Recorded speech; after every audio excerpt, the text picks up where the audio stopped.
Bonjour et bienvenue dans cette deuxième partie du premier module de l'Exchange Academy. Dans la première partie, nous avons vu comment préparer et modifier notre infrastructure existante au niveau Active Directory, au niveau sécurité et au niveau Exchange 2003 pour se préparer à recevoir Exchange 2010. Une fois que l'infrastructure est en place, on peut considérer que nous avons posé les fondations pour pouvoir construire notre infrastructure Exchange 2010.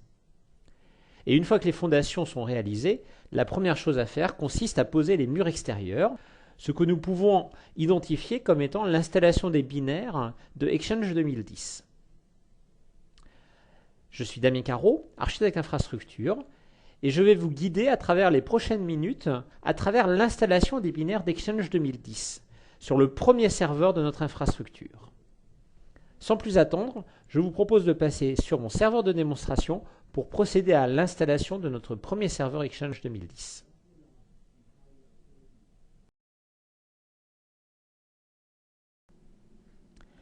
Lançons donc le setup directement depuis la ligne de commande, mais nous allons passer en interface graphique. Donc, je lance le setup d'Exchange et vous remarquez que j'ai tout d'abord un assistant qui va me permettre de compléter les différentes étapes nécessaires. Donc tout d'abord, choisir les options de langue. Alors, nous avons la possibilité d'installer toutes les langues depuis le Language Bundle ou d'installer uniquement les langues depuis le DVD. Alors dans tous les cas, il est possible de rajouter des langues par la suite, mais ce que je vous propose, c'est tout simplement d'installer toutes les langues du Language Bundle. Alors cette étape, va me permettre soit de spécifier un partage réseau sur lequel j'aurai ces bundles de langues, soit de télécharger le dernier pack de langues depuis Internet. C'est cette option-là que je vais choisir, et c'est l'option que je vous recommande de prendre.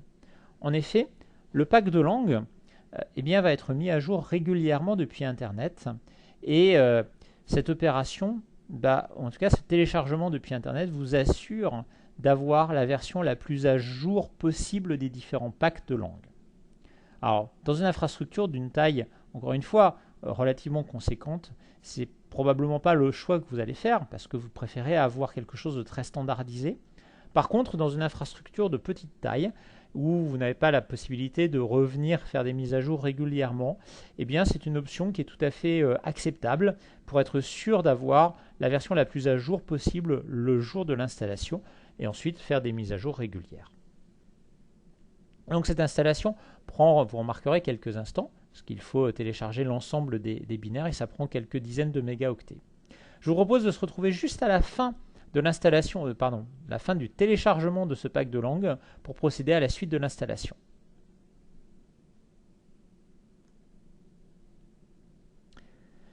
Donc par la magie de la vidéo, quelques secondes se sont passées et nous avons donc téléchargé notre pack de langues. Nous allons pouvoir cliquer sur terminer et maintenant nous allons pouvoir procéder à l'installation d'Exchange. Je clique donc sur l'assistant qui m'amène dans le setup d'Exchange à proprement parler. Et comme nous l'avons vu pour la phase en ligne de commande, nous allons copier les binaires en local sur le répertoire d'installation, sur le serveur sur lequel nous sommes en train de procéder à l'installation. Et le setup est en train de s'initialiser. Nous allons passer à l'introduction.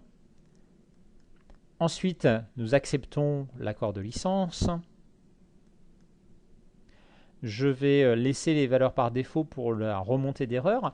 Dans un environnement de production, je vous recommande d'utiliser la version, ou en tout cas l'option oui, car elle va permettre à Microsoft d'améliorer le produit et toutes les erreurs que vous allez rencontrer vont être remontées et analysées par l'équipe produit, ce qui permet de travailler à l'amélioration des différents problèmes rencontrés. Si nous avons un certain nombre de clients qui rencontrent le même problème, nous allons pouvoir identifier cette source avec des recoupements, avec des analyses croisées, et nous allons pouvoir améliorer dans un prochain service pack ou dans un correctif, un roll-up, la mise à jour qui va être nécessaire. Dans un environnement de démonstration, le nom est tout à fait convenable parce que je n'ai pas obligatoirement envie que cette infrastructure remonte ou soit connectée à Internet.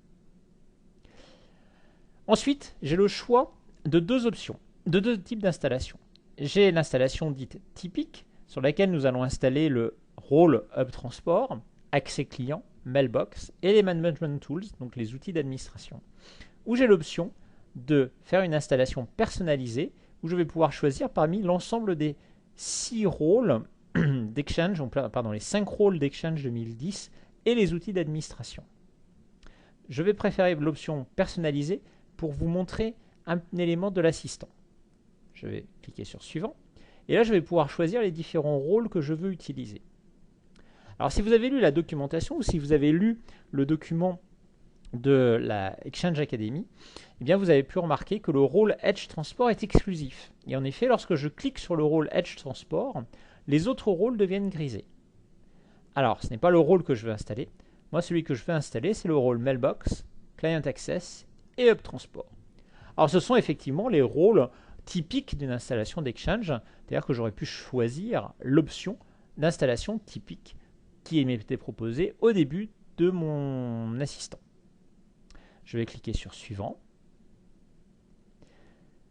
Et à ce moment-là, je vais pouvoir choisir si mon serveur d'accès client sert des domaines externes, ou en tout cas s'il est accessible depuis l'extérieur. Alors pour l'instant, mon rôle accès client n'est pas connecté à Internet. Il sera tout à fait possible par la suite de revenir sur ce paramètre de configuration, et pour l'instant, je vais le laisser tel quel. Cette étape-là est importante. En effet, lorsque nous allons installer notre premier serveur de transport, notre premier serveur Hub Transport dans l'organisation, eh bien, nous allons créer un groupe de routage type Exchange 2003, mais qui est en fait pour l'environnement Exchange 2010. Ce groupe de routage eh bien, a besoin d'avoir ce que l'on appelle un serveur en face de lui, un bridgehead, qui va me permettre de connecter le connecteur de groupe de routage. Donc là, je fais une recherche dans mon infrastructure du serveur Exchange 2003 qui va me servir à être ma tête de pont pour mon groupe de routage Exchange 2010 que je vais créer. Ce groupe de routage s'appelle Exchange Routing Group, suivi d'un identifiant un petit peu bizarre, un petit peu illisible. Si vous recherchez sur Internet, vous comprendrez la valeur, ou en tout cas ce que veut dire cet assistant, ou en tout cas cette valeur. Et donc là, nous allons utiliser notre serveur Exchange 2003 comme étant la tête de pont du groupe de routage, pardon, du connecteur de groupe de routage des serveurs Exchange 2010. Donc encore une fois, mon serveur ACEXCH03 va être la tête de pont d'un connecteur de groupe de routage entre mon infrastructure Exchange 2003 et le groupe de routage dans lequel je vais mettre l'ensemble de mes serveurs Exchange 2010. Je vais valider si je veux faire partie du Customer Experience Improvement Programme qui me permet de remonter à Microsoft bien, tous les éléments autour de la manière dont j'administre mon Exchange, ce qui permet d'améliorer les interfaces graphiques et d'améliorer les outils d'administration. Donc je clique sur suivant. Et là, en fait, je vais vérifier bien, les différents prérequis. Encore une fois, mon serveur Exchange, ou en tout cas l'assistant vérifie si les prérequis sont remplis avant de procéder à l'installation à proprement parler de mon serveur Exchange.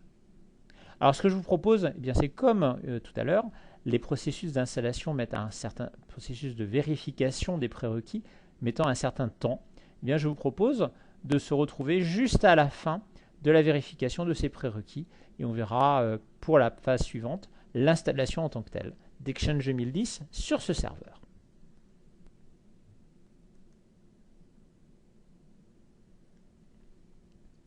Voilà, la vérification des prérequis c'est terminé. Alors vous remarquez que j'ai quelques alertes. Eh bien, les alertes autour du Hub Transport et du Client Access sont en quelque sorte normales puisque mon serveur est multi-homé, c'est-à-dire qu'il a deux interfaces réseau. Une interface réseau étant connectée sur mon lab de démonstration, sur lequel je n'ai aucune erreur, et une interface réseau étant connectée sur mon réseau public Internet, sur lequel eh bien, il détecte effectivement que je n'ai pas d'entrée dans le DNS, ce qui est normal puisque c'est un client de ce domaine public. Le dernier point est intéressant, c'est le prérequis autour de la boîte aux lettres. Il m'indique que si j'utilise le client Outlook 2003, eh bien, je devrais répliquer le dossier des FreeBSD sur ce serveur et sur tous les autres serveurs de FreeBSD de l'organisation une fois que l'installation a été terminée. En fait, eh bien, Exchange 2010 propose, ou en tout cas permet de ne plus utiliser de base de dossiers publics. Par contre, effectivement, les clients d'ancienne génération, type client Outlook 2003, reposaient sur les dossiers publics pour stocker un certain nombre d'informations, dont les informations de plage libre et occupée. Si un dossier public n'existe pas, ou n'est pas associé au serveur de boîte aux lettres, alors que la boîte aux lettres est accédée avec un client Outlook 2003, eh bien le client Outlook 2003 ne pourra plus se connecter.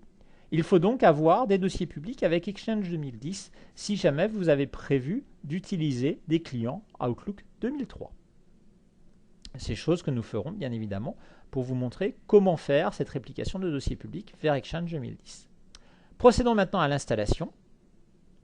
Et donc l'installation, eh bien, va tout simplement faire les différentes étapes. Vous remarquez qu'il y en a un certain nombre. Donc la préparation du setup, l'arrêt des services qui a été relativement rapide puisque je n'avais rien d'installé, la copie des fichiers Exchange, les packs de langue, les services doivent redémarrer, les langues, les outils d'administration, le rôle Hub Transport, le rôle d'accès client, le rôle de Mailbox et la fin du setup.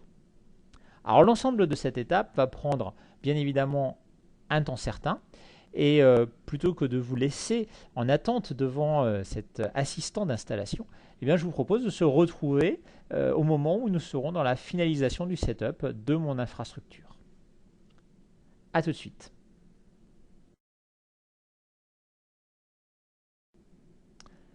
Nous sommes maintenant dans la phase de finalisation du setup. Et vous remarquez que toutes les étapes précédentes, que ce soit la préparation, les outils d'administration, etc., se sont terminées avec succès. On peut en prendre un par exemple, le serveur d'accès client. L'installation a pris à peu près 2 minutes et c'est terminé avec succès. De la même façon, le rôle de boîte aux lettres a pris un petit peu plus de temps, mais c'est terminé avec succès. Donc, l'installation étant terminée avec succès sur l'ensemble des phases, qu'aucune erreur n'ayant été rencontrée, eh bien, nous allons pouvoir terminer cette installation. Je ne vais pas finaliser l'installation en utilisant la Exchange Management Console. Je vais décocher cette case et je vais cliquer sur Terminer. Voilà.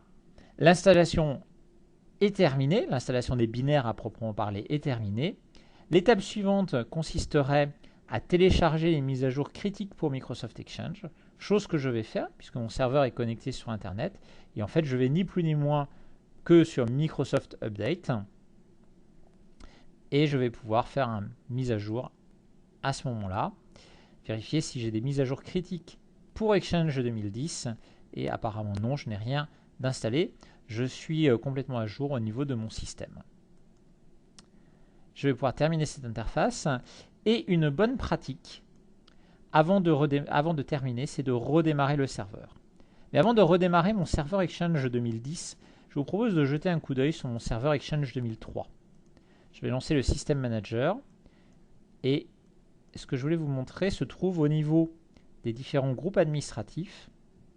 Vous remarquez que j'ai mon Exchange Administrative Group et ce groupe administratif a été créé par le setup d'Exchange 2010 et dans cet Administrative Group, j'ai un Routing Group qui s'appelle le Exchange Routing Group qui a été lui aussi créé par le setup d'Exchange 2010 dans lequel j'ai un connecteur entre mon serveur Exchange 2010 et mon serveur Exchange 2003.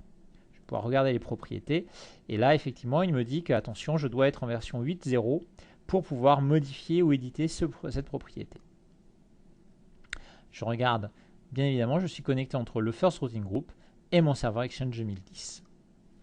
Alors, cette interface, ou en tout cas ces outils-là, ont bien évidemment été créés dans l'environnement Exchange pour donner l'impression à Exchange 2003 de continuer à discuter avec une infrastructure Exchange 2003, alors que l'infrastructure qui se trouve derrière ce groupe administratif et derrière ce groupe de routage, c'est en fait une architecture Exchange 2010. Il est bien important de comprendre ce mécanisme de présentation à l'ancienne version pour bien évoluer, pour bien réaliser sa migration de la version 2003 vers la version 2010. Donc, comme je vous l'ai dit tout à l'heure, eh bien, je vais redémarrer mon serveur Exchange 2010 pour m'assurer que tout a bien été pris en compte. Ce n'est pas nécessaire, mais c'est une bonne pratique. En tout cas, c'est quelque chose que je recommande. reboot à la fin de l'installation. Et donc ceci termine ou complète la première phase ou le premier module de l'Exchange Academy qui consiste à installer Exchange 2010. Nous allons pouvoir passer ensuite au deuxième module. Merci pour votre attention et à très bientôt pour le deuxième module de l'Exchange Academy.